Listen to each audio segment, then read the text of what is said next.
Straight men don't like women very much. I hate men. They have to work to reconcile that. What a lot of young men in our culture do is they stay like boys. Barely 1/4 of Chicago State students are men. Men are actually pulling out of the workforce. 28% of men reported they'd had no sex in the past year, compared with 18% of women of that age. Obsessed with their little hobbies like gaming. There are hundreds of schools that have women's centers. There are virtually no men's centers. Fewer fathers in the home. Men have reportedly dropped out of college at a rate 7 times higher than women. You have to prove that you are not an asshole like the rest of them. That was a brief montage of evidence of and reasons for men leaving relations and institutions such as education, religion, and the workforce.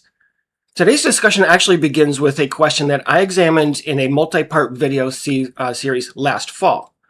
Why haven't men built the same kind of organized, well-funded, politically influential advocacy movement that women have? Men still raise that question in a lot of my videos' comments. Some tell me that men need to organize, enter politics, reform institutions, and fight collectively. Someone even suggested that I become a political activist myself and focus on changing laws. But after reading more than 1,300 of your comments and replies to my recent video right up here about men walking away worldwide, I want to highlight the form of advocacy that men are actually choosing to do already. They're not marching or lobbying.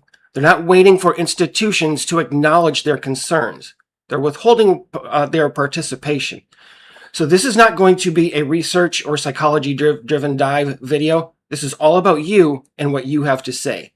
So for all of you that watched and left your comments, thank you. It was extremely valuable. And now I'm going to give it back to you. Listen, again and again, men describe evaluating the offers that they're given in relationships and marriage, in the workforce, religion and spirituality, in education, all of them, and deciding that the cost, risk, and disrespect are no longer justifying any returns. So their non-traditional advocacy is a growing cast of votes of no confidence on society at large. My argument is that men have not failed to advocate, but I'll leave it up to you in the comments here to offer your thoughts. Maybe the men have just rejected the institutions through which advocacy is traditionally expected to occur. Society keeps asking why men are walking away. And today we get their answer directly from all of you guys around the world. So here's how I've organized today's discussion. First, I'll cover exit versus voice. That's men's versus women's advocacy styles. Just a little bit of brief statistics on men's withdrawal and no confidence in the systems. And then we'll get directly into 8 themes from over 1,300 comments that all of you left on my video about men walking away around the world. Then I'll talk a little bit about how this changes the advocacy perception, and then why it appears that men are not advocating, but it has been happening for decades, and with exceptionally increasing velocity. It's time to all choose your timeline on the roller coaster of life.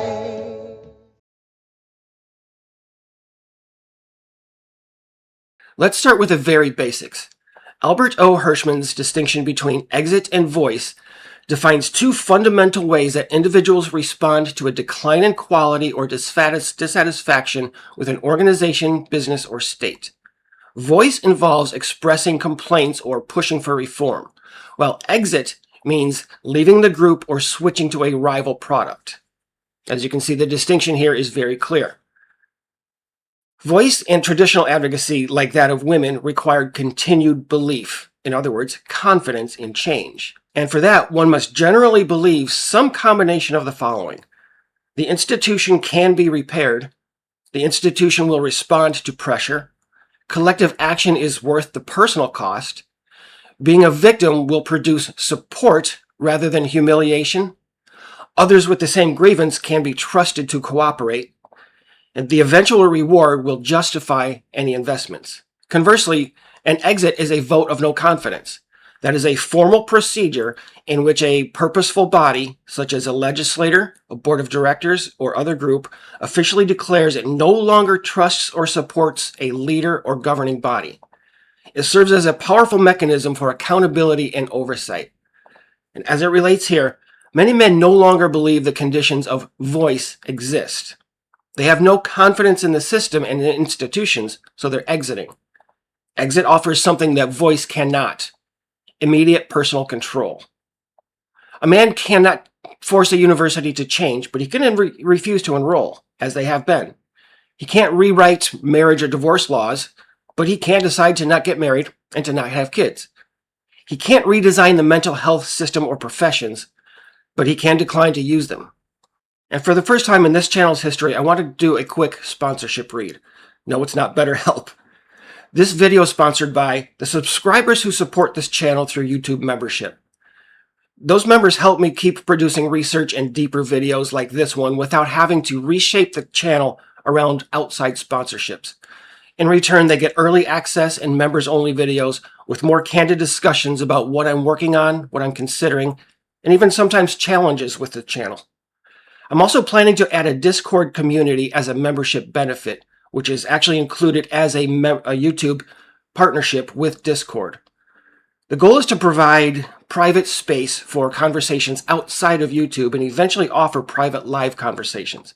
That part's still being developed, so I'm not promising a launch date yet, but it is exactly where I want this membership to go next.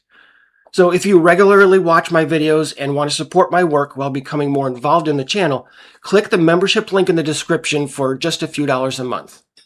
Now let's get back to the loss of confidence in modern institutions. I want to give just a few data points to set up the rest of this discussion. You're already familiar with these. I'm not going to give references for these because they are all very well cited, okay? So here's where men are withdrawing in higher education. Among 18 to 24-year-olds, the male enrollment rate fell from 38% in 2012 to 34% in 2022. They're reducing enrollment at far greater rates than women. They're also withdrawing from dating, relationships, and marriage. Get this. 65.3% of men born from 1940 through 1944 had married by the age of 25. Among men born from 1990 to 1994, only 20.3% had married by that age. In work and the economic system, the Bureau of Labor Statistics data show that labor force participation among men ages 20 to 24 declined from 79.6% in 2004 to 73.1% in 2024. And as we know, it's also happening in therapy and helping institutions. In 2024, 10.9% of men reported receiving counseling or therapy during the previous year, compared to 16.9% of women. Now, those numbers show us where men are withdrawing. Again, it's classrooms, relationships, workplaces, and helping institutions, among others. But the stats alone don't tell us what men themselves have to say. So as I mentioned, more than 1,300 of your comments and replies to my video reveal the reasons for men's exits. It's the costs that they weigh and the risks that they're no longer willing to accept, along with what they say they've gained by walking away. And I'll give you those results in 8 themes. And here's how I analyzed your comments. 48 hours after that video went up, I used YouTube Comment Scraper to download 1,387 comments at the time. There were 793 top-level comments and 594 replies to them. Removed 47 of my own comments and replies. That left 1,340 viewer comments and replies. Those are the ones from all of you. I then gave that file that I downloaded and gave it to ChatGPT to do the analysis. I did not give it any prompts, and ChatGPT gave me these 8 themes. And for a little more perspective, the comments came from at least 13 specified countries across 5 continents, with additional references to broader regions, including Africa, Eastern Europe, Latin America, and Europe as a whole. And taken together, men from 6 continents stated comments within these 8 themes. So the first theme that you all left is that this is not a movement. And by that I mean walking away and MGTOW. It's an adaptation. Many commenters said that they had already withdrawn before they encountered labels such as MGTOW or Red Pill. The label did not create the behavior. It gave a name to a decision that they had already made. There were no required leaders, meetings, dues, or formal membership. And men can arrive at the same response without coordinating because they're reacting to many of the same incentives and risks.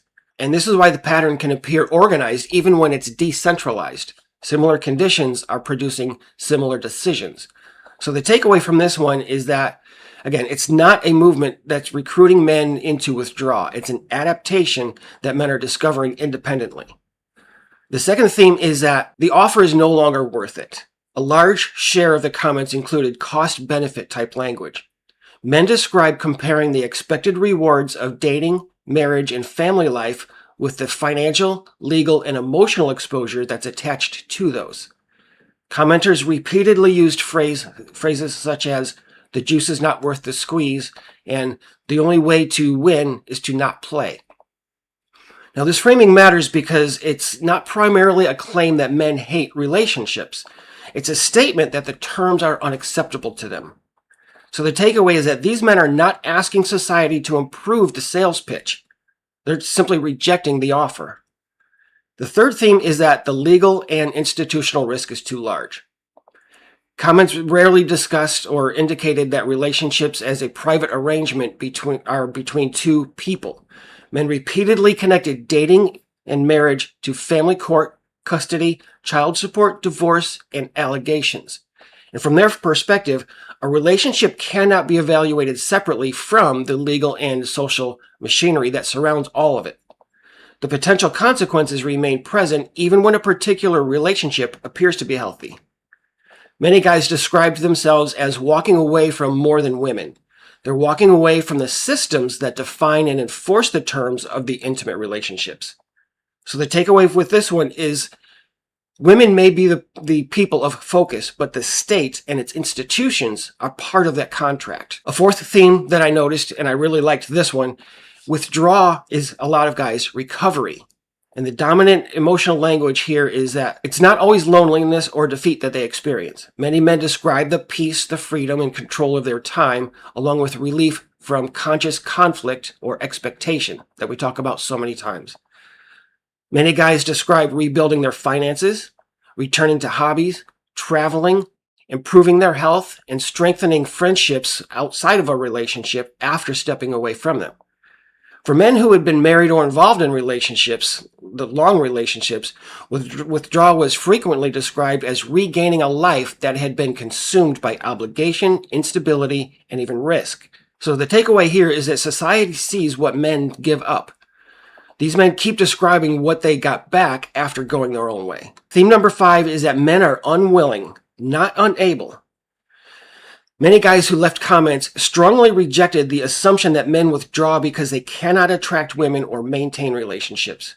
They distinguish inability from unwillingness. A substantial number of guys describe previous marriages, long-term relationships, children, or years of dating. Describing these men as incapable allows society to dismiss the decision without examining whether these men are being offered. Recognize that they are unwilling means admitting that the offer, again, is just itself being rejected. The takeaway here is that the most threatening possibility is not that these men cannot participate. It's that they can, and they've decided not to. Theme number 6 is that distrust extends beyond women. And this is more to the general, larger, global issue, societal issue to this discussion today. Comments expressed distrust toward academia, media, government, religion, and the research institutions that attempt to explain their withdrawal. Many men believe that those institutions are more interested in restoring male participation than in confronting the conditions that cause men to leave. Viewers noted that researchers describe withdrawal as a male deficiency, a mental health problem, or a social threat, while giving little attention to the incentives that men are responding to or walking away from. So the takeaway with this one is that the vote of no confidence is larger than dating. It's directed at the institutions that interpret men, try to regulate them, and depend on men continuing to participate. And theme number 7, this one shows us how widespread all of this is. The same pattern showing up globally. As I mentioned, comments came from countries including the US, UK, Australia, the continent of Africa, and all over Europe and Asia. Australia was in there, Japan, Korea, and many others. The laws and cultures differ, but the language of risk, extraction, disrespect, and peace throughout non-participation remains remarkably similar. The international recognition reinforces the decentralized nature of men's responses. Men do not need one organization or one ideology to recognize that terms around them have changed. The takeaway with this one is that different countries produced different versions of the same message. Men do not trust the systems or the offers any longer. And finally, number 8, this theme is around the exit being men's leverage. Comments repeatedly described withholding labor, money, marriage, reproduction, attention, and institutional participation. Again, whether it's religion, education, workforce, and many others. Traditional advocacy asks an institution to change while the advocate remains inside it. As I mentioned, exit withdraws the resources that allow the institution to continue operating as it has been. Many guys who left comments believe that institutions ignored male complaints for decades because men continued providing the same labor, commitment, and financial support regardless of how they were treated.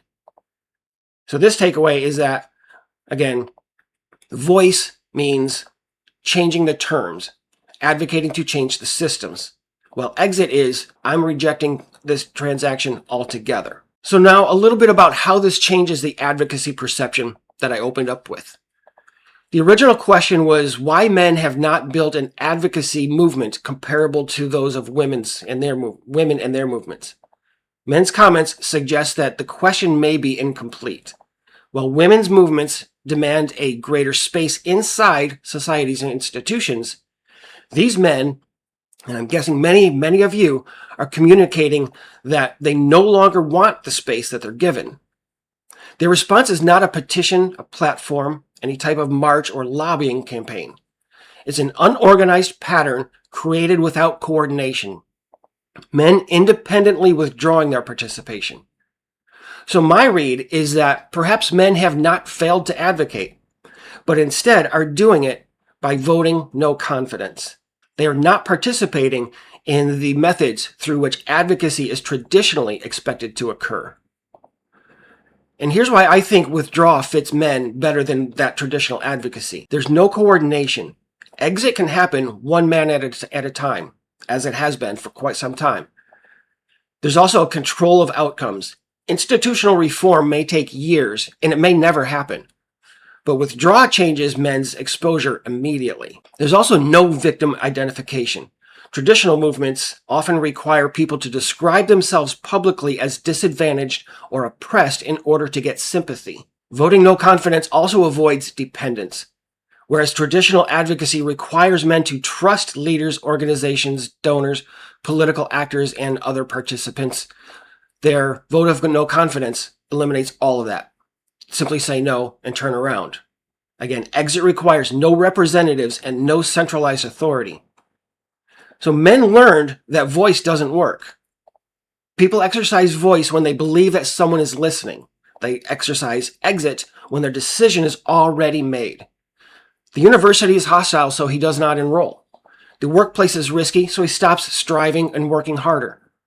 Women openly disdain men, so he leaves the market. Therapists follow a feminist ideology, so he doesn't go. And the political system hasn't worked for decades, so he stops engaging. And the result is decentralized advocacy without an organization, manifesto, leader, or list of demands. And still, society doesn't get it.